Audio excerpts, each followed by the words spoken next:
Being an entrepreneur is a journey in personal development disguised as an entrepreneurial adventure. So although my clients come to me wanting to build businesses, build better businesses than they already have, sometimes I say I am a results-driven business coach and a life balance architect.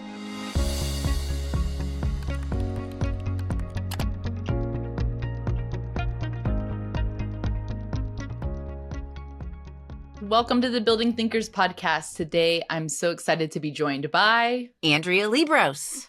Will you tell us what is it that you build and what brought you to the work that you do? I build thinkers too, in probably a different way. So I build women who are building successful, sustainable businesses. So I work with women all over the world on a daily basis via the World Wide Web and internet and Zoom and all the things to help them kind of I like to say being an entrepreneur is a journey in personal development disguised as an entrepreneurial adventure. So although my clients come to me wanting to build businesses, build better businesses than they already have, we do tons of that. And I also say that life kind of gets intertwined. So sometimes I say, like, I am a results-driven business coach and a life balance architect. So life balance architect. Yeah, because like we can't really build a business or build our personal lives well without thinking about how those two pieces of the puzzle go together. I mean, we could even like your career or your business doesn't really matter, whoever we're talking to here. So you've got to kind of look at things holistically. And that word's like totally overused too, by the way, but you do have to kind of have this big picture in order to build anything. And you've got to have a solid foundation, and you yourself are the foundation. And I'm doing it in all sorts of ways. I work with people one-on-one. I work with them in groups. I work with people's teams. I do it in a variety of ways, but my ultimate goal is to help them think bigger and think about what is really possible for them in the process. So one of the things I'd like to start with to dive into is this idea of delegation. And I think that it's an area that people struggle with, in particular when their business is growing and they have traditionally been the one that is doing everything.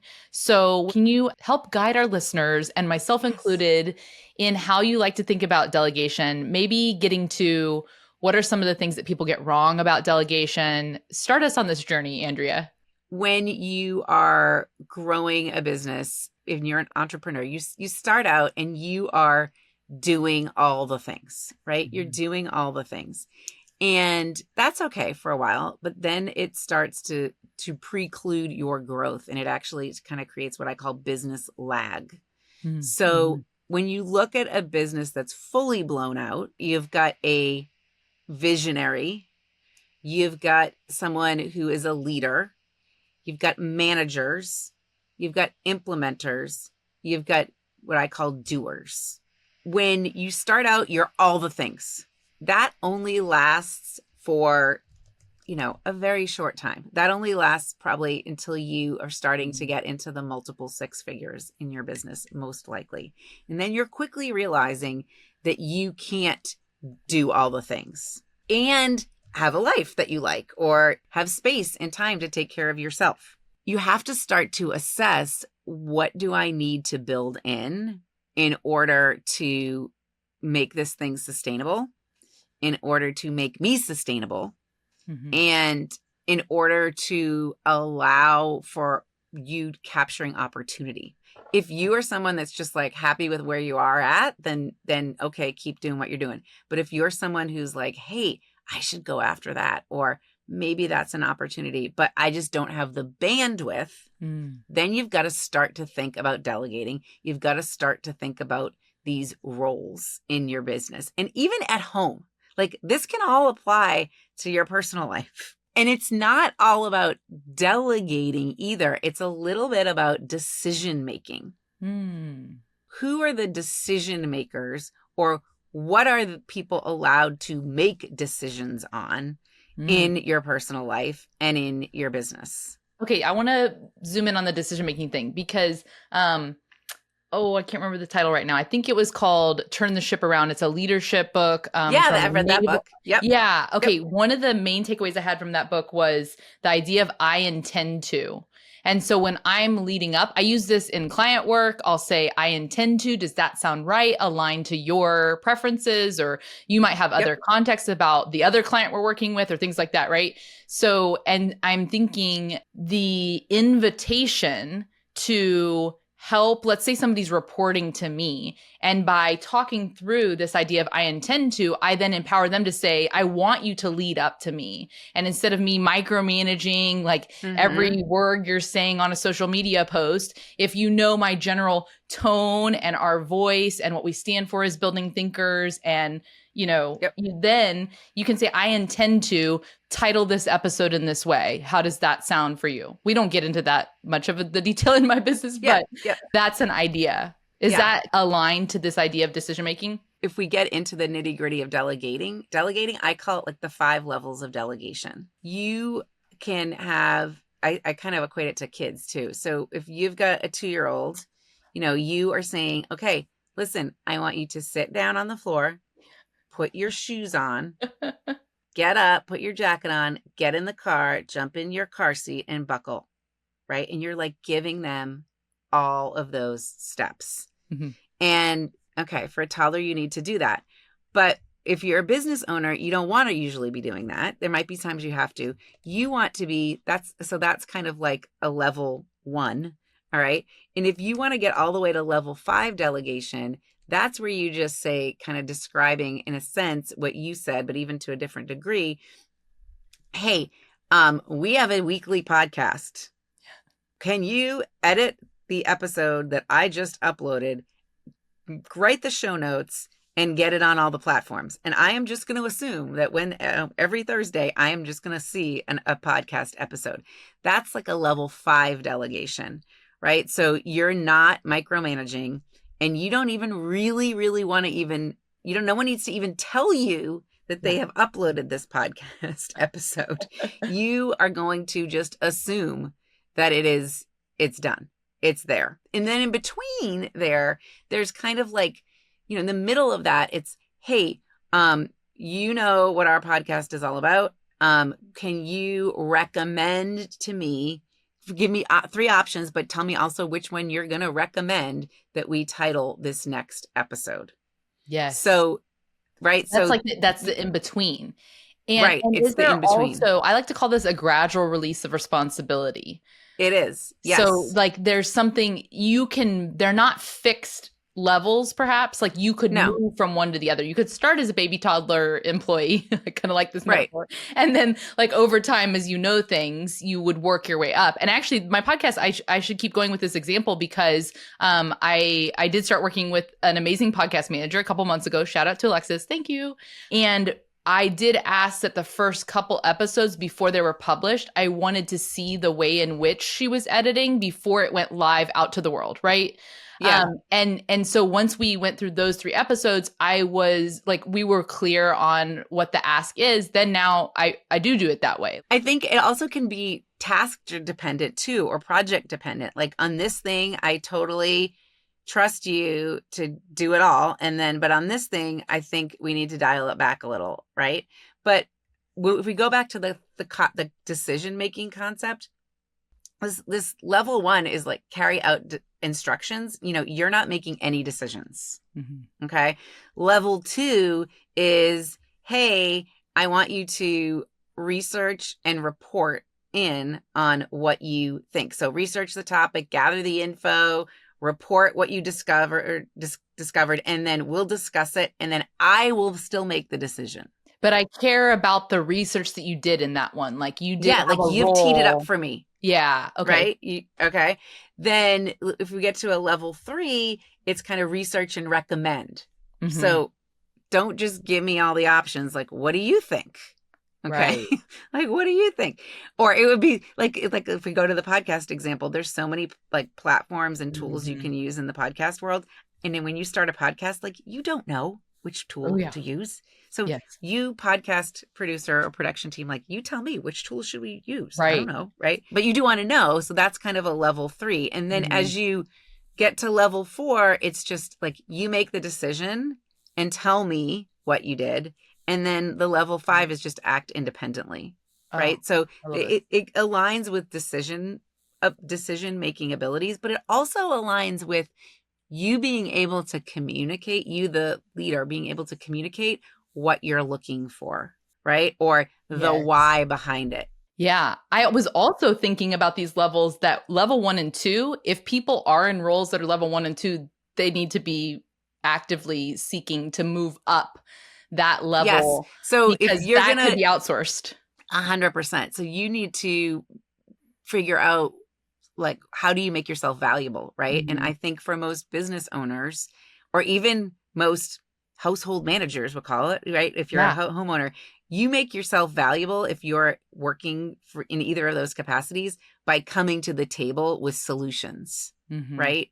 With coming to the table with, hey, this is my past experience. I've tried, like, let's even just think about someone, if someone comes to clean your house.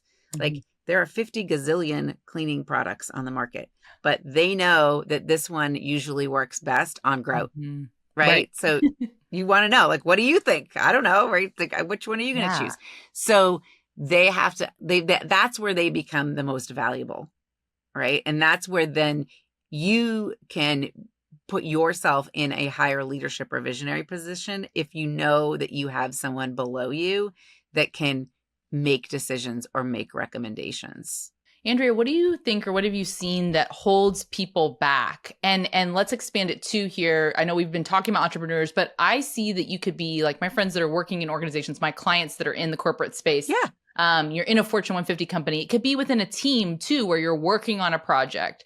When someone comes to you and they're wrestling with this idea of delegation, what do you find are the sticking points? Like, why is it hard to move up these levels? Well, I think there's sort of like the mindset and the systems piece of it, Mhm. right? So you do need to be able to create an SOP, or you need to be able to, like, have a software to help manage the workflow and things like that. But the good news on that part is that's usually pretty easy to fix. The harder part is more of this mindset piece. And you have to really kind of, if you're finding yourself having a hard time with this, I would step back and assess, okay, what are my most valuable resources? I have four, I like to say there's four most valuable resources that we all have: time, money, people, and energy. Mhm.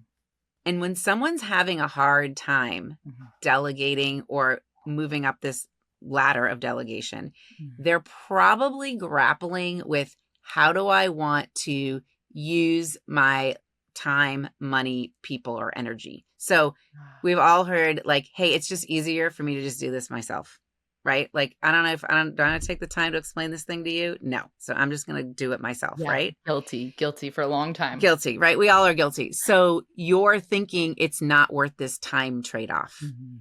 Money. Mhm. Okay. Do I really Also need guilty. to hire someone to come clean my house? Or is that, like, worth my money or not? Okay. So there's a contemplation there of Mhm. resource. People. Is that something that I want someone to be working on? Or is that not a good use of my people resources? There's that. And then energy. Mhm. Like, how important is this to me? Like, is this, whatever we're trying to create, whatever we're trying to build, Mhm. right? How much energy output do I want to put towards it? How much energy output do I want someone else to put towards it? And even a better question, though, is how much energy or power is this, if this gets done or is tackled or is, we do put resources towards it, how much energy or money or time will it help create? We forget about that part. I Yeah, think we're that's asking the something that wrong question. We're asking how much will it take versus what will it create? correct. Kind of a fun little exercise that I've been doing with my clients is, we've been talking a lot about using AI and how it could help you. And I had the other day on a call, everybody put in, like, everybody's got their computers open, we're on Zoom. Everybody put in, think about one thing in your business or one hire that you've thought about making or one thing you've thought about delegating. I want you to put that into Chat GPT or whatever AI tool you want to use, and ask it, if I did make this hire or if I did delegate this thing, what would then become possible for me as the leader. People started to realize like, oh my gosh, I could then tackle so many other things, or I could have more time to exercise, or I could finally get something else off the ground. Like that's because it's creating something, right? We're thinking about what's it going to take, but I want you to think about what's it going to create. And that puts you in such a different mind space. Yes. That is connected to growth mindset, the work of Carol Right. I mean, Dweck. that's what big thinkers should be doing. If we're talking about like thinking big, right? Or building bigger, like that's what a thinker would do. And I always say too, when I'm talking about building thinkers or thinking big, I talk about this I have a book that's called She Thinks Big. And in there, I talk a lot about this future you. So future you is this person that's, 3 years, 5 years down the road who has done X, Y, and Z amazing things. Like go ask future you what you should be doing today. Don't ask past you. Don't even ask present you because you're so stuck you're in the weeds here. Go ask future you. Should I invest time, money, or energy or people into this? Should I make this decision? How should I decide? Like that future you always knows the right answer. Andrea, I think a piece of it that I've seen too, or that I can at least speak for myself, has been the inertia of whatever current me is doing. And there are times in different seasons of work that might feel like I just have to get to the next thing. I just have to keep it going. It's like the duck that the feet are under the water, just go. Yeah. Fred and Flintstone car. Type of like stopping to reflect and strategically think. Right. Have you seen that to be true? Like that idea of inertia is something that stands in our way. I mean, if we think about neuroscience and like a motivational triad, innately we want things to be easy, efficient, safe, comfortable, right? And it's way easier just to keep doing what you're doing. I mean, that's even if you don't really love the result or that like something else could be possible, it's way easier to just stay the same. It's like the what you know versus what you don't know, and that Correct. unknown side, even though it could be incredible because it's unknown or foggy, it's like at least I know what this looks like. Yes, exactly. At least I know what this looks like. That's human nature, right? So that is so human nature. But I think one of the tenets of thinking big or releasing responsibility or letting other people make decisions is really embracing the unknown. Yeah. So I use an acronym TRUST. T in TRUST, the first one is thought options, right? So I like to think about, you've got a tray of past hors d'oeuvres and someone comes around and says, Tracy, take one. You're like, what should I have? The shrimp, the bruschetta? Like, what am I picking, right? What am I choosing? Like, that's a tray of thoughts. So you've got options. The R stands for real problem. Okay. So all big thinkers know that the only problem here is really a negative feeling. Like there is no real problem. The problem is that you're just, if it quote unquote fails, you're going to not feel so great. Okay. And you're going to have to figure it out. So good news is that there is no problem. The only real problem is that you just don't want to experience negative feelings. That's about it. That's about it. Even with this delegation, I mean, that's a classic example. Like, okay, you go back and do it yourself. Like we can do that. The U in there stands for unknown or uncertainty. Like we embrace that unknown or uncertainty. The S in trust stands for securing support. And then last but not least, the last T in trust stands for take massive action. Love it. Okay. Versus passive action. Okay. So passive action is, no offense, listening to a podcast, reading a book, Googling 52 times, asking ChatGPT what to do. Okay. Those are all like helpful. I'm all about books. I have one. I like podcasts. I have one too. But they're not like, are you doing anything with that material? Right. So when I say take massive action, I usually mean do the hard, uncomfortable, challenging, probably not most efficient thing yet. Okay. Right. But that's really that's going to be what moves the needle. Like delegating, while it may feel burdensome in the moment, it is a bridge to better.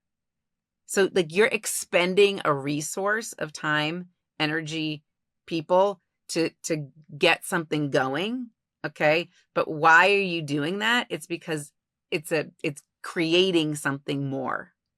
right? So I sometimes say suspending disbelief in that moment where now I'm recognizing that's on this side of the bridge, suspending yep, disbelief of what's on the other side, that it's worth it to put in the time to train the person to do the thing, even though you could do it with your time or you could do it better, but you can't do all of the things, trusting and then watching over time. And I think about a client that I've worked with for 12 years. I, in this case, am the person she delegated to. And I think about how little she has to tell me at this point after this many years of working together. She's like, I right. want a thing that looks like that thing we did 5 years ago. Okay, great. And then like, here I go, 40 hours Yes. of work with no check-in and come back. And she knows it's exactly what, we had talked about. And here's some little tweaks here and there. But how did we get there? Like a lot of time together where I sat on calls and I listened and I watched and I, Yep. didn't speak probably for the first like 5 calls and just saw and then built experience and expertise and so much trust. Like, wow, that's a really large bridge. A lot of time she invested in me, but that is helping me now think about the people that I'm working with. Okay, we could get to the spot where down the road, I could just say this one thing and look at how much I'm driven by impact. How Hmm. much exponential impact could our building thinkers work have if more people were able to help us build? It is true. Like there's some value in long-term relationships, Mm-hmm. right? Yeah. I always say to my clients, it's like, hey, we may work together for a year, 5 years, 10 years, whatever, but I'm always here for you. And there is value in coming back because I do know the backstory, right? It's almost Mm, like you're having to recreate the wheel if you start switching around yeah. to 72 people, right? So you're putting a lot of time and energy into this right now, but it's going to pay off in the end. You're going to be able to make a bigger impact. When you make the hire and it doesn't work, when you make the hire and you're like, is this really what $5,000 of contract work gets you these days? And you're Uh-huh. disappointed and Uh-huh. and maybe that felt like a lot of money to you and not so much to the person on the other side. Talk to us about that. I don't think anything can really go wrong. Okay? Like if we Mm. if we reframe this and think about there's no such thing as a fail and there's only winning or learning, I think that's a better way to reframe it. So you might have learned something in that $5,000 relationship. Like, what did we learn?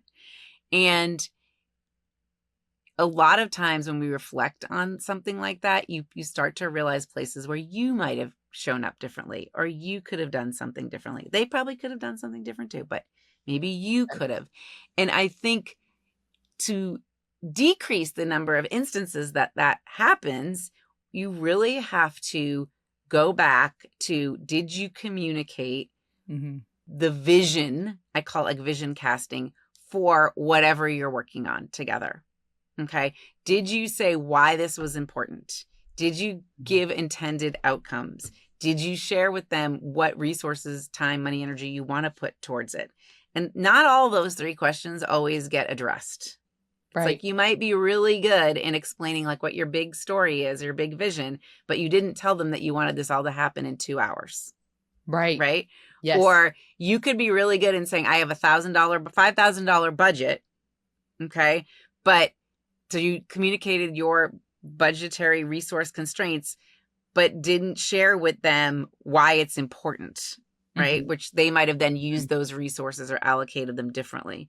So I think that if you can think about those 3 things of, did I communicate what resources I want to put towards this? Did I communicate what my vision is and why, and third, why it's important?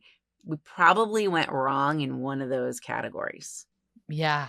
It's striking me that so much of delegation is communication.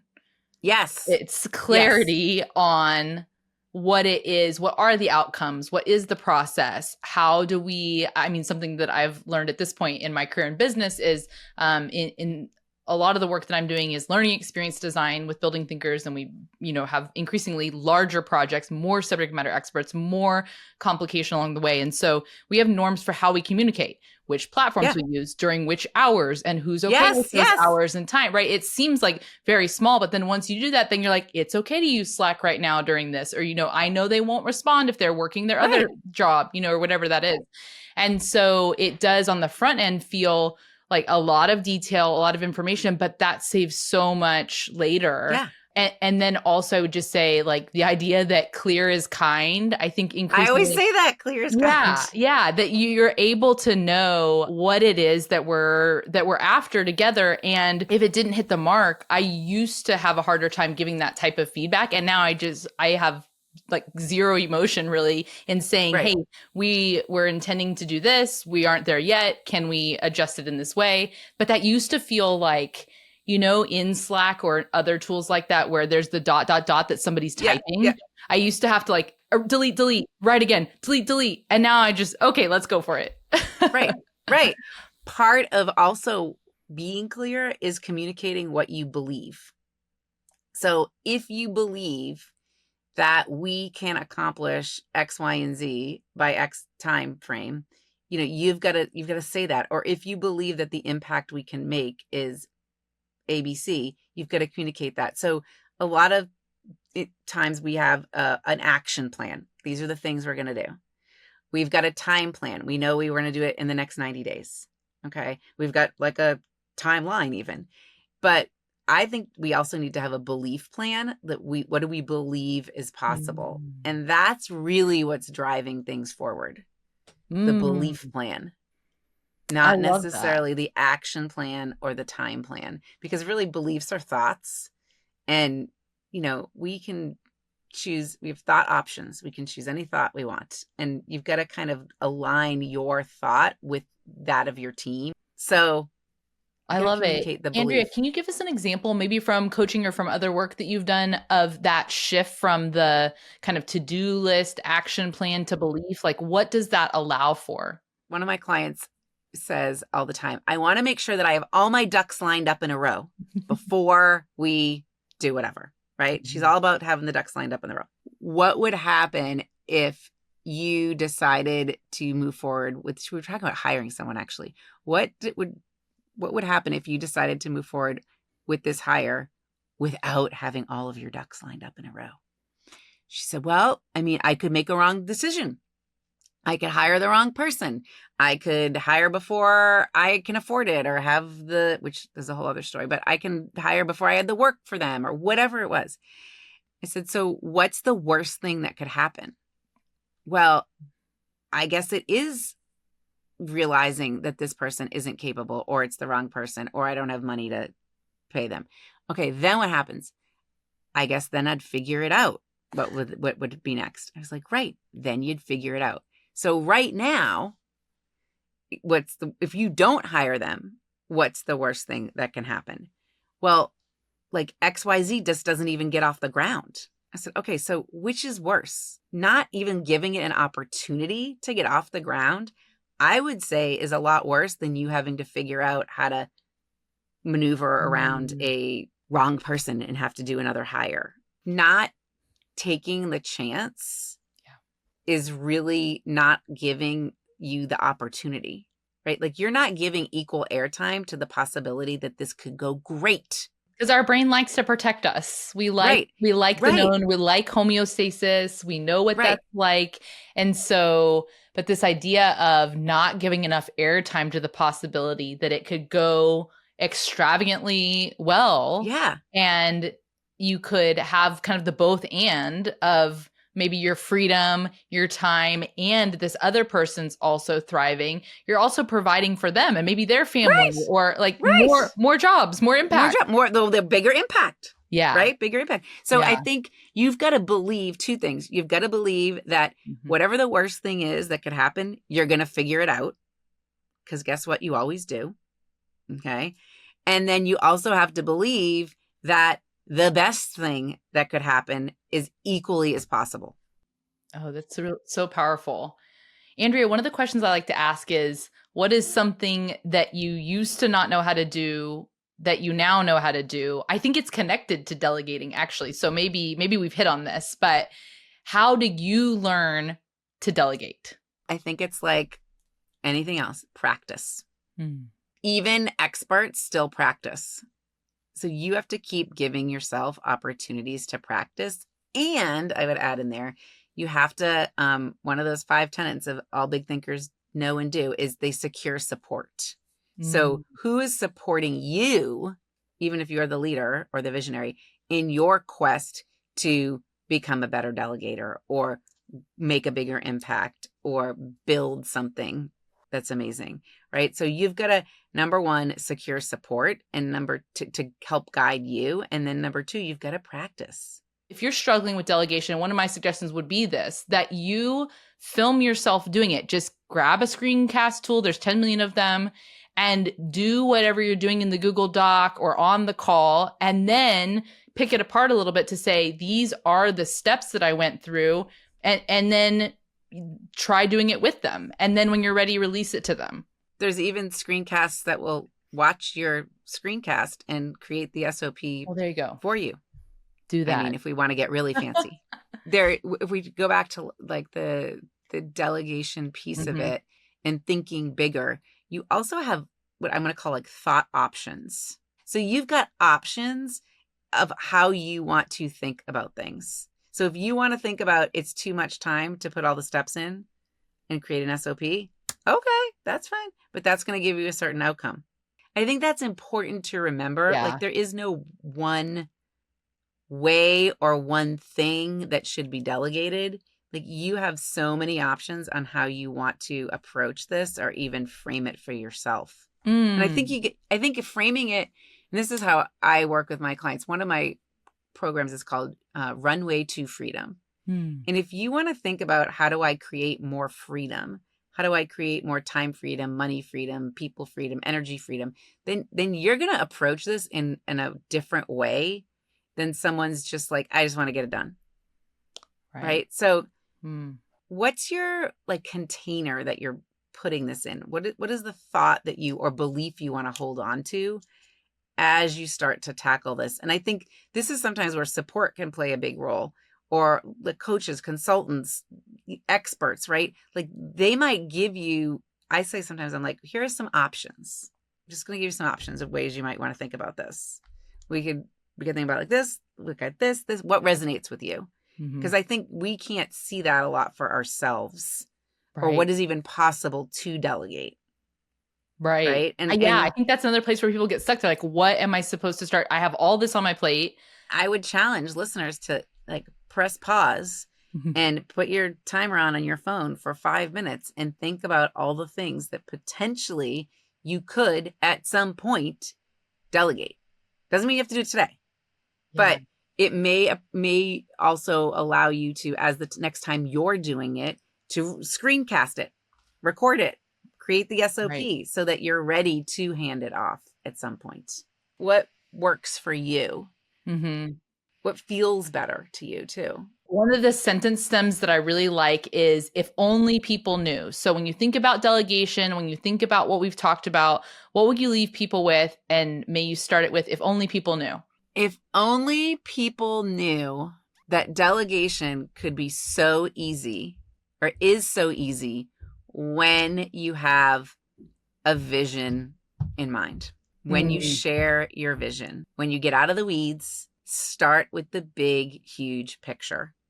And that's going to help you make this delegating super easy and get exactly what you want. You've shared a bit about your business from behind the scenes, but where can people find you? Tell us a bit about your book, your podcast, and we'll put all of the links in the show notes.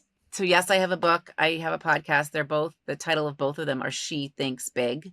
And the podcast is on the same podcast player you're listening to this podcast on. It's on all the places, and the book is available everywhere. The best way, though, to kind of figure out, get it more into my world probably, is to go to Andrea's with an S, links with an S, and you're going to find links to the book and the podcast and my website and my social media.